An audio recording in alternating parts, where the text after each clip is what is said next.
archipelagic country like the Philippines, ships are primarily responsible for linking islands and for moving people, goods, and services from one place to another.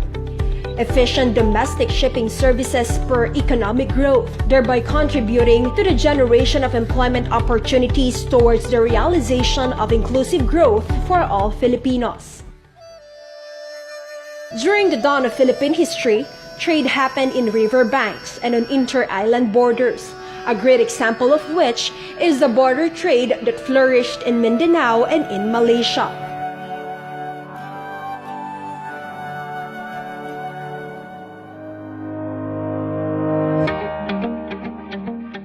The Maritime Industry Authority, or the Marina, is responsible for the regulation, development, supervision, and promotion of the domestic shipping industry.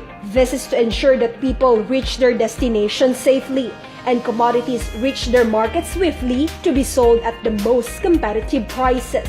The Marina's Domestic Shipping Service, or DSS, is mainly tasked to implement the progressive development and the modernization of the country's domestic shipping industry. This is done through the evaluation of the performance of shipping companies in relation to their services to the passengers and the management of the acquisition of ships for domestic trading and fishing operations. The development of routes, zones, and areas of operations towards an integrated sea transport network is also in the hands of the DSS by identifying viable trade routes for line vessels, passenger ferries, and RoRo ships, among others. Stakeholder consultations are also regularly conducted to ensure that the quality and efficiency of domestic shipping services are maintained despite constant challenges in the industry. With the proactive leadership of the Marina's DSS, the domestic shipping trade in the Philippines has experienced a steady growth in the past years.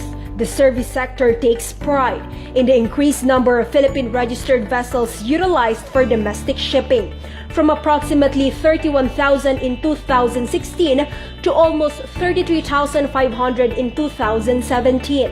RoRo traffic also increased by 6.4%, from 1.2 million to more than 1.3 million in just a span of a year. And the recorded revenue performance of the domestic shipping industry grew by 7.24%, hitting at 15.35 billion pesos in 2017 from the 13.23 billion pesos in 2016.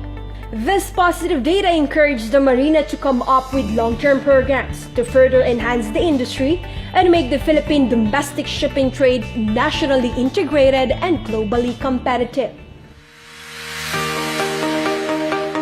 One of the priority projects of the Marina's DSS is the modernization and transformation of the Philippine merchant fleet. To date, the Marina has issued policies on the age and size restrictions on the importation of passenger ships and the availment of a 12% VAT exemption for the importation of ships as well as its spare parts.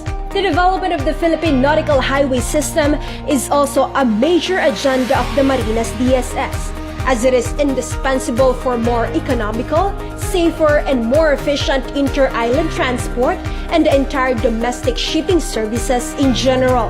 The RoRo terminal system, which is an integrated network of highway and vehicular ferry routes, will connect major islands of Luzon, Visayas, and Mindanao. This 919-kilometer nautical highway will make travel time around the Philippine archipelago to more or less 17 hours. The domestic shipping service also intensified its mobile registration, licensing, documentation, and franchising of motor bangkas and fishing boats below 35 GT. To top it off, information campaigns on the upgrading of motor bangkas to fiber-reinforced plastic boats are ongoing since mid-2018. This is to inform and educate stakeholders on the advantages and benefits of domestic modernization program.